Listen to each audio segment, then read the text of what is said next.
Hey, Michael, how centered are you? I'm pretty centered. My chi is right. Did you So I know California is a little more liberal, a little more progressive thinking.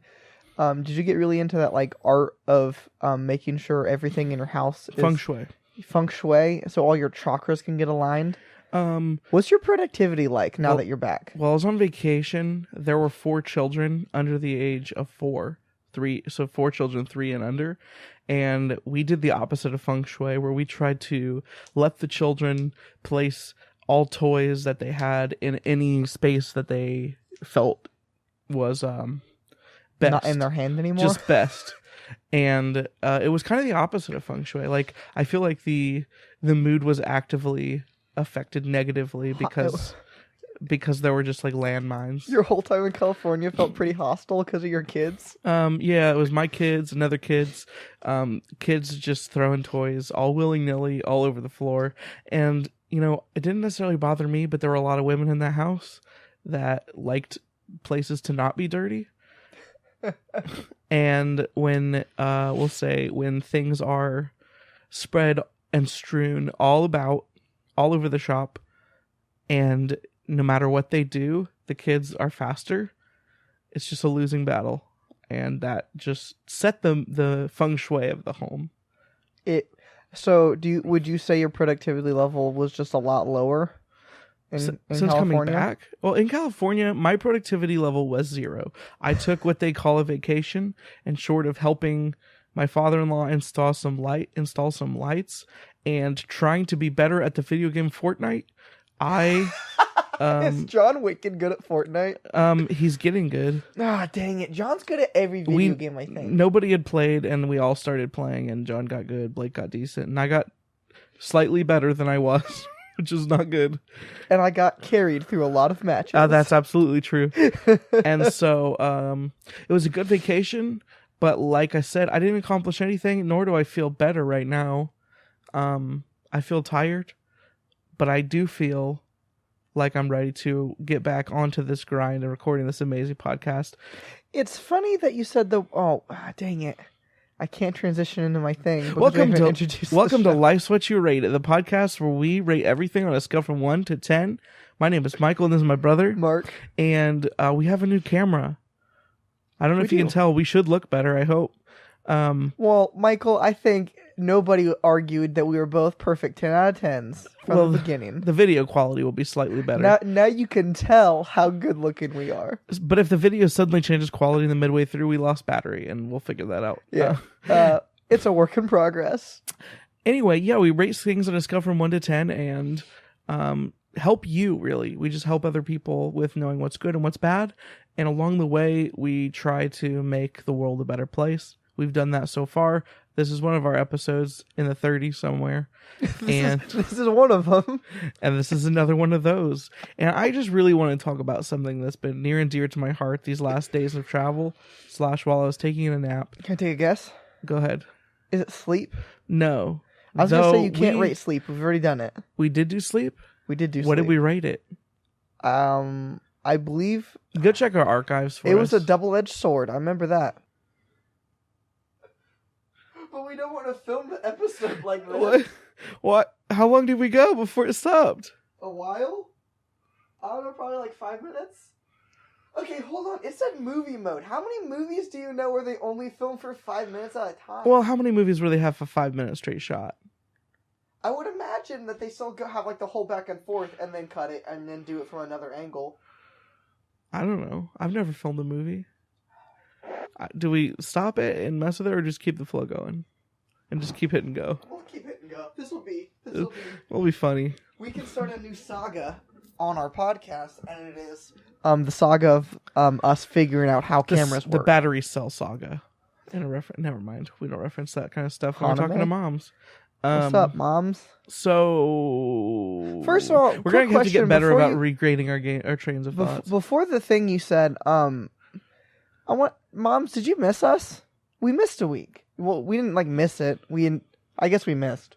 Mm-hmm. Michael was like, "Deuces, I'm going to California," and he was like, "Do you have anything to post Saturday?" I was like, "Absolutely not." And I was like, Okay, cool. And then I thought about posting something Saturday and didn't. You also could have done a best of episode. The audience could make a best of episode if they wanted to. All it requires is gathering the episodes that we've done previous and taking the bits that are funny and then doing But it. you see, Michael, every episode gets funnier and funnier. So like eventually it's just going to be a live episode.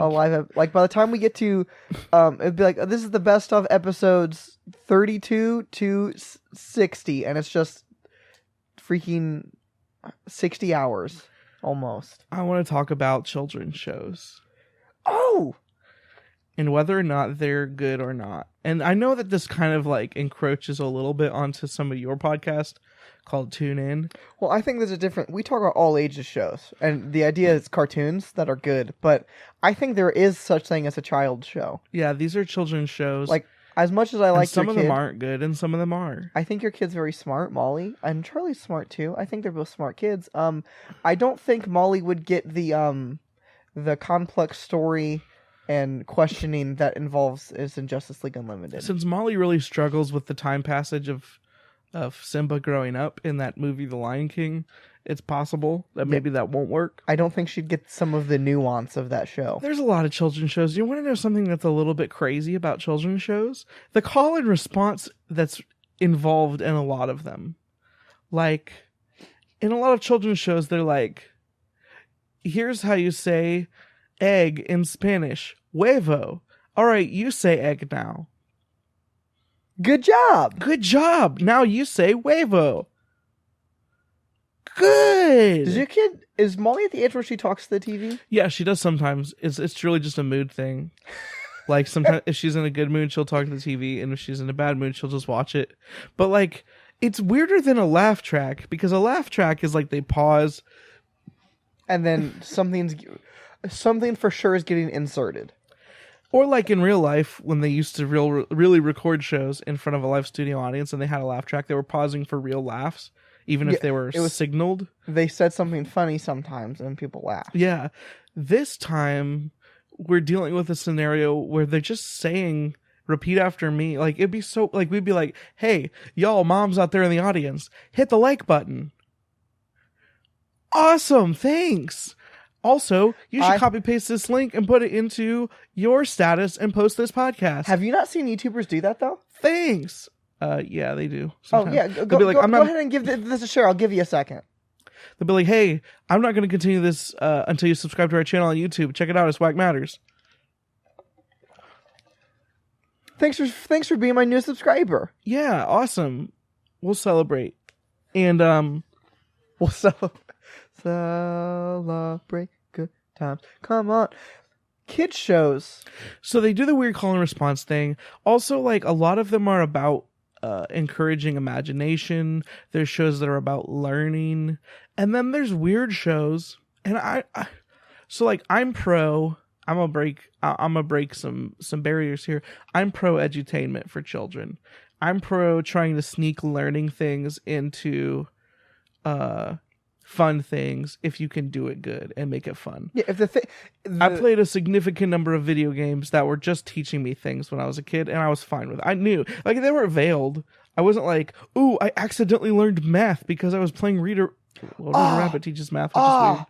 But I now know more things about history because of Where in Time is Carmen Sandiego. Oh, dang it, you snuck it in. All of my fun has been undone by the game I played. Egypt is real? That's a real place, and now I know about hieroglyphics? I want to know how Marcus fakes knowing some about history in real life. How's that? From Carmen Sandiego, not from history books. Oh, yeah. I mean, I remember way more about history from Carmen Sandiego Weird Time than I do from actual, like, classes and whatnot. But the thing is, it's almost like if you do edutainment well, it's useful. I'm pro edutainment. And that's good. I'm pro, like, teaching kids to use their imagination. I think that's really valuable. Michael never did that as a kid, though. No, I never did. That's why he thinks it's so valuable. I think it's so valuable because when I was a child, I literally thought about nothing but numbers and crunching them.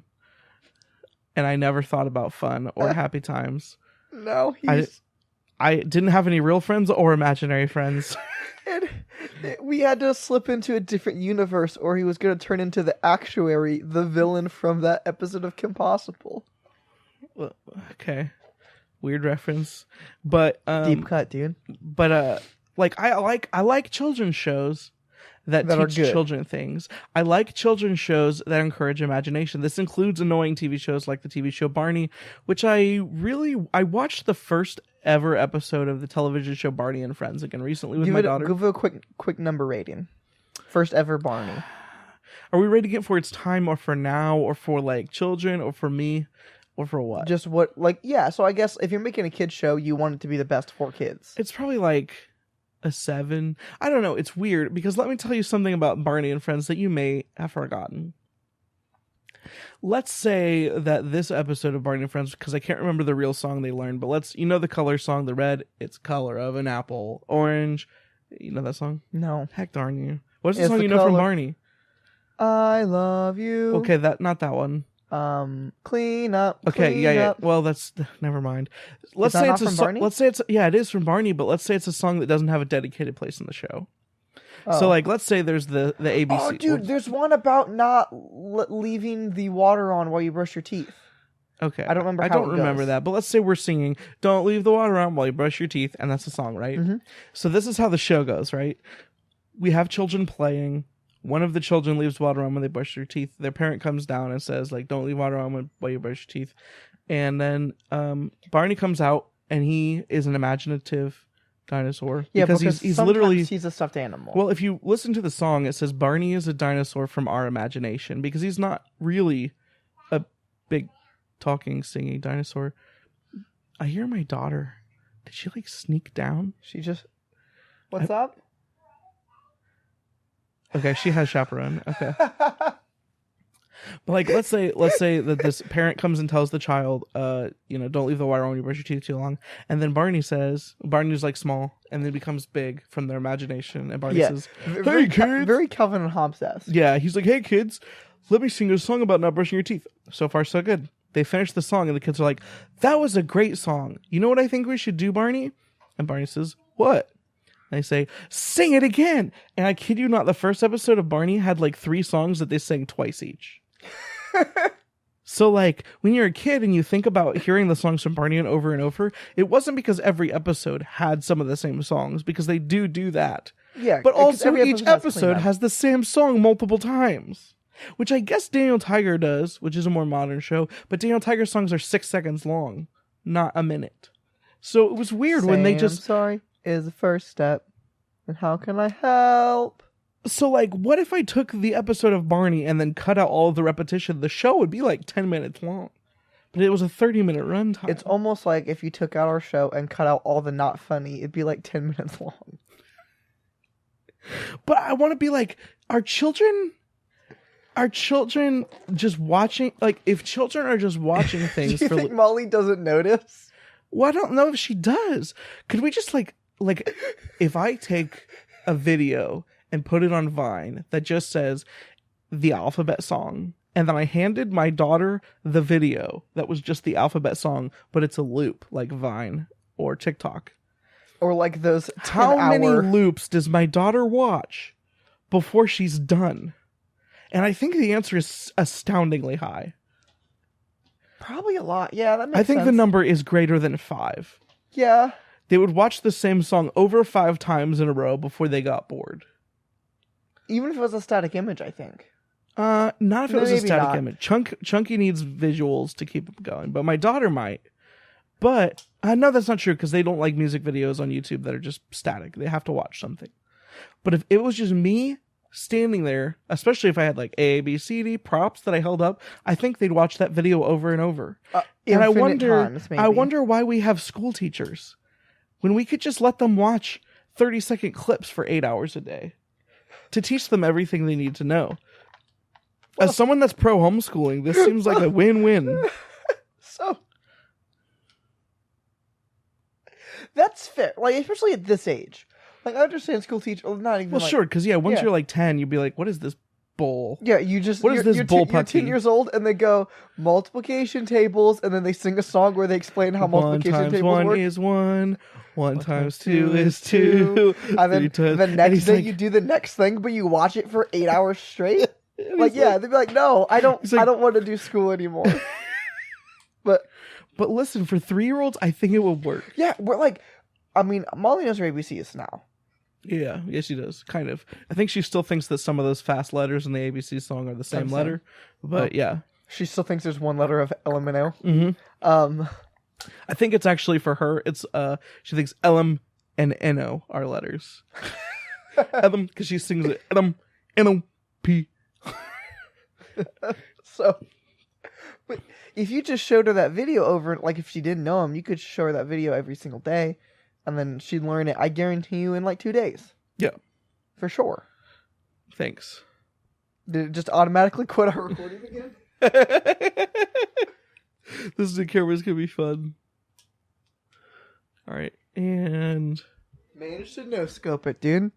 Okay, so like, yeah, I think the children can watch things over and over. But then there's another class of children's show, and this is the class that I really want to poop on. Is it Caillou? Is it just Caillou? You just want to dunk on Caillou real quick? I want to dunk on television shows that neither teach children, boost their imagination, and just have a bunch of stupid kids not learning or growing or character developing. It's essentially the Caillou. CW of children's shows. And like CW, sometimes they retroactively get worse. No, because CW does this thing where they give you a glimmer of hope where there will be like a half season worth arc of character development, and then the mid-season finale happens, come back, and nope, didn't actually develop at all. I'm the same boy from season 1. I don't know. Sometimes I'm just dude, there's weird kid shows too, where like when I'm watching a kid show, sometimes I'll be like, am I subliminally getting a message to go murder someone? Have you ever seen or heard of a television show called Sarah and Duck? No. Yeah, I think I've watched it with your kid. Yeah, it's weird, and it makes me feel like my kids are secretly learning bad things. Is it one of those Cold War Russian implants? Maybe, because like here's the theme song for Sarah and Duck. Is it trying to activate? It's not activating. It's creating the next generation of sleeper agents. I'm a British voice. Pretend I have a British voice. Sarah and Duck, and then there's a duck that goes quack. Sarah and Duck. Quack. Sarah and Duck. Quack. Sarah and Duck. Quack. Sarah and Duck. Quack. Sarah and Duck. Quack. And that's the theme song. And I'm like, is this bad? Like, I almost would rather my children be watching violent content. Like, should they be watching Justice League instead of this? Because this feels weird. And then it's really dry and slow. And the characters say weird things that no one really says. It's like The Ring. Have you ever seen The Ring? I believe so. Like, in The Ring, the things that are shown are creepy and gross, but not inherently evil, but then they make you die. Yeah. And I feel like that's what I'm watching. It's just bad. It's not inherently evil. But it just makes you die. Or you stupid. Or you have ADD or ADHD or dyslexia. Well, because I remember as a kid watching Caillou is what gave me dyslexia. I caught it. But don't remember the other dumb thing I was going to say. I don't know whether kid shows are good or bad. Some of them are great, and some of them are not great. Yeah, like here's a special thing. I think a lot of TV producers and writers and stuff, I think they think your kid is dumb. Yeah. Well, they go Molly Nip dumb. They think children are all stupid. And it's almost you. So Michael, if I told you that Molly was dumb and then you believed me, you would probably have a response along the lines of, "Oh, I should try to teach my kid things then, so she knows stuff and isn't dumb and can like function in society and learn." Mm-hmm. These producers take that as just, "Oh, an easy paycheck, so my show doesn't have to do anything ever at all, even sort of." Dollars, please.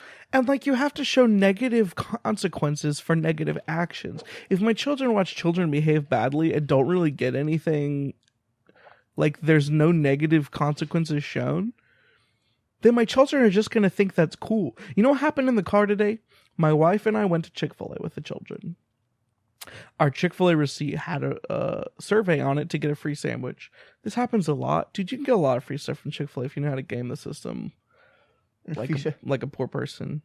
If you just go there with your kids also and say, please, we're so hungry. So we had this receipt and my wife thought she lost it. And I jokingly said, woman, what are you good for anyway?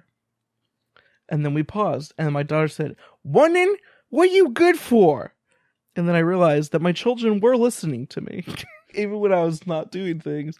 So maybe you need to not say things like that in front of your 3-year-old. True, but also, then I sit and watch them watch TV shows where sometimes people are just terrible and never get told no. Or never get told that's a bad idea.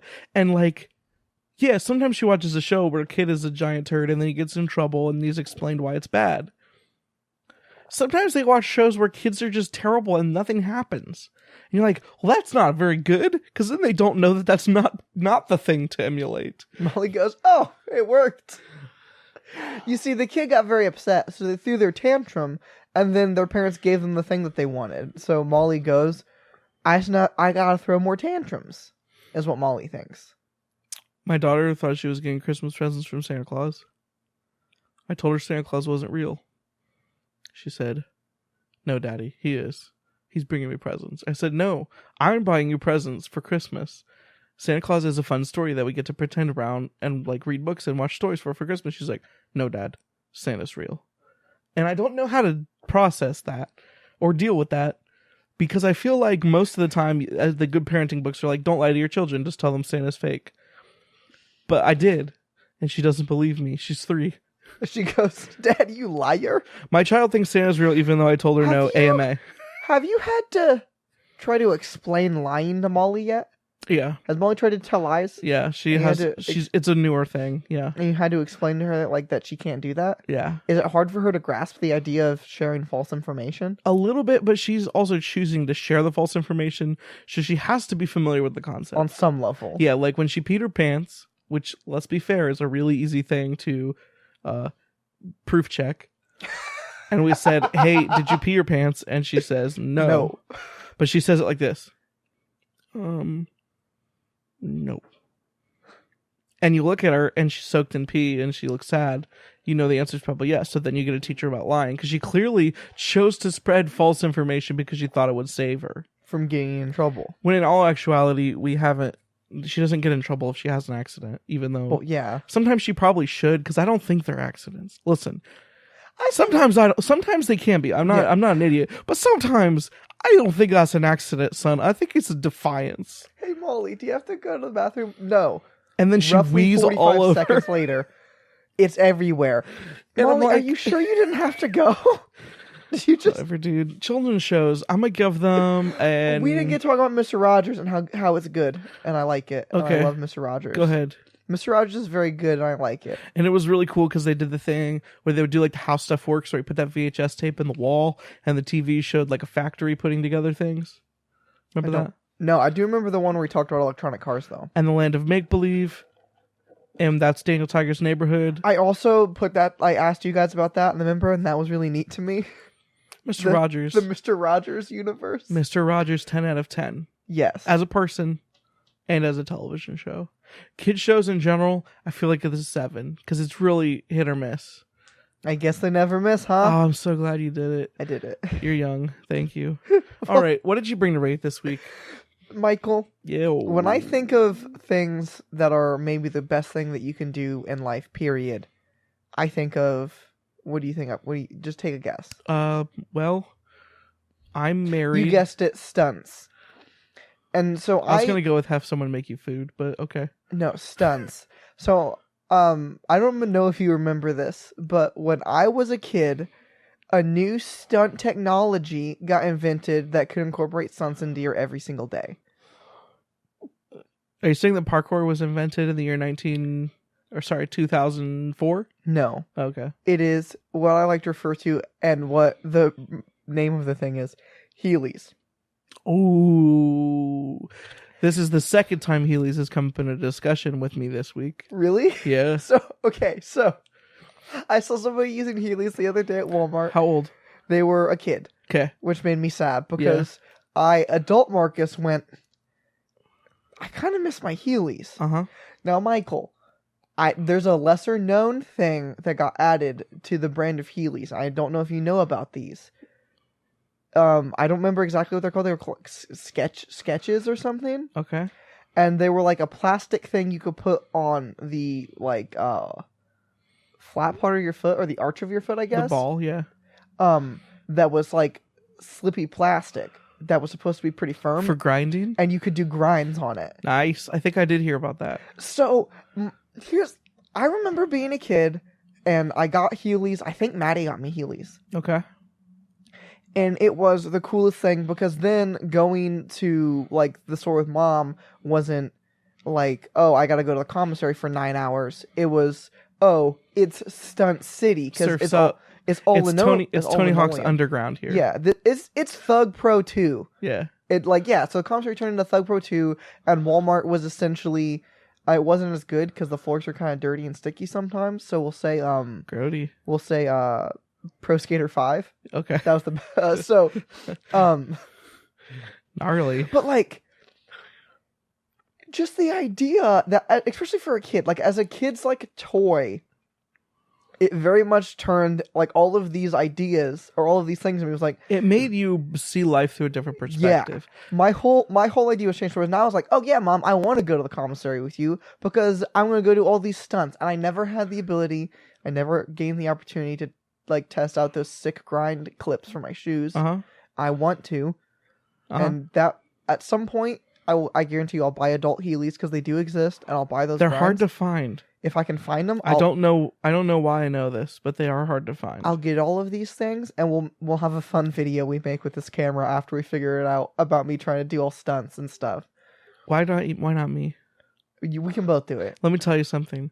I've looked up adult Heelys at least twice in my adult life. And they're hard to find. Second of all... Did you Amazon them? No. I think Ian just got to put on Amazon. See, but this is different times. This has been a couple years. Oh. Second of all, I never had Heelys in my whole life. Because when you got them, you were young, and I was a grown-up, and Mom basically told me I was too big for Heelys, and I was like, but...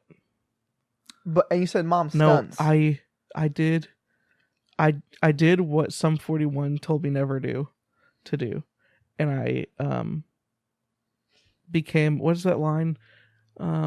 Became another casualty of society, and I just pretended that I was too old to do something so rad. Even though in my heart I knew I wanted to. I would see you zip around the stores and be like, dang it, Mark, I wish I could do that. But I couldn't. And I let myself hide in my shell. But now, like Elsa, I'm free to let it go. And I wish I had Heelys, and I want them now, too. Okay, so Michael, also, this is a weird thing about Heelys. You rollerbladed, yes? Yeah. Where was the brake on a rollerblade? On a rollerblades on the back. How counterintuitive does that feel, though? To shift your weight to your heels like that? You don't really... I mean, if you're just doing it, you usually don't brake. You, like, turn sideways and skid like a hockey player. Or, like... I don't know. Because it was the hardest part about Heelys for me was it feels like the most counterintuitive way to try to build up all your momentum and then shift your weight onto just your heels. Yeah. It's a good way to eat it backwards, which I would argue is one of the worst ways to eat it. I mean, I've never done it, but that sounds... Wouldn't you rather land on your bum than your face, though? No, because I can catch myself. If I fall forward, I can catch but myself your bum and roll is way easier. Bouncy. Well, my bum is bouncy. You just... Back up on your feet, dude. It's almost like a propelling method. It's basically a trick. You fall on your bum and immediately pop up. So, I'm trying to think of other very good Heely stories I have. There's one time I had to go. We borrowed a DVD from our neighbors across the street, and I did try to go down our very big hill on my Heelys, and the sidewalk had a little lip in it that was too big for my Heelys to go over, and I did eat it, and I do have a scar on my elbow to this day from how bad I ate it going down the hill on some Heelys. Yeah. How fast can you go on a Heely? What's the record time for you? Probably was that time I was moving. I would posit a theory that I was probably at least going 10 miles an hour. So 1.3 knots. Yeah, oh, I didn't know you wanted it in knots. You should have just said so. I was probably going as the crow flies pretty quick. Yeah, I want Heelys now. Dude, hold on. Start talking. So I was watching Lemony Snicket's series of Unfortunate Events last night, and that series aired, I think, 2 weeks ago or so, and they brought up the concept of false spring, which is the time in the winter when there's a couple warm days and you think that it's going to be... You can buy Heelys for $50 on Amazon right now. They're rated 4.5 stars. What size? It says for men. Let me look. This is... Okay, so hold on. This is a very weird sizing metric. It says 13M US little kid. What? I don't know what that sizing means. That's very strange. Also, what happens when I select options? 13M. They have 1, 6, 5, 4, 13, 3, 2, and 7. They're not in order. I see, they're harder to find. I don't know, man. I don't know what size shoe I wear. 11. Send them in, please.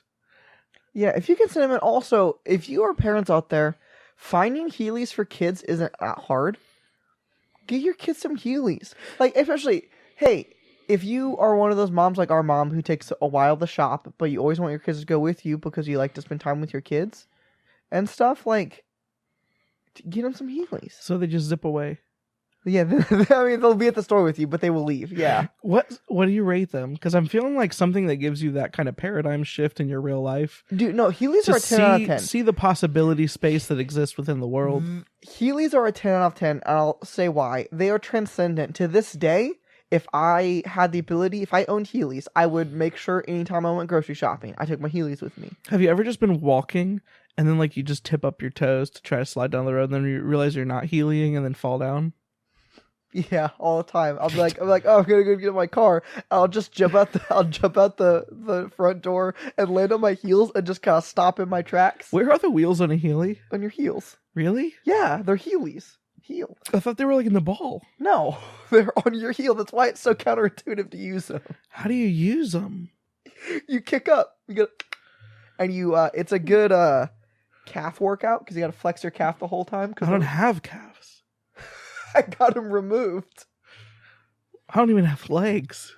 I got a desk job and they took them. I'll just never mind. So thanks for listening to this show. We hope we made you laugh. Do you have any jokes to end this podcast with? Dad did say I have a question for you. Okay.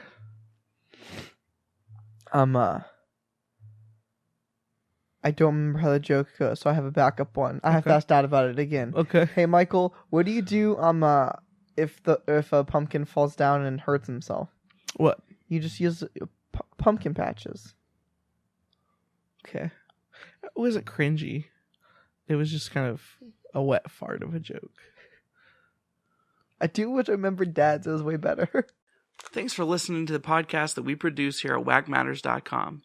Just in case you didn't know, we have a lot of different shows running right now. There's Life's What You Rate It, where me and my brother Mark rate everything on a scale from 1 to 10 that exists in the entire universe. Tune In, where Marcus and his friend Karsten talk about cartoons and their value for people of all ages. Of course, Whack Tracks, where me and a bunch of friends make commentary tracks for whatever shows or movies we might be into at the time. And our newest show on the network, The Music Matters, where my friend Trevor creates a discussion around all the matters relating to music. If you'd like to support the content we make here at WackMatters.com, please go to WackMatters.storeenvy.com and check out our merchandise section. We sell t-shirts right now, and there's more merchandise to come. Even if you don't want to buy a t-shirt, there is a donate button at WackMatters.com that you can use to support the content that we already make and to help fund creative ideas for the future.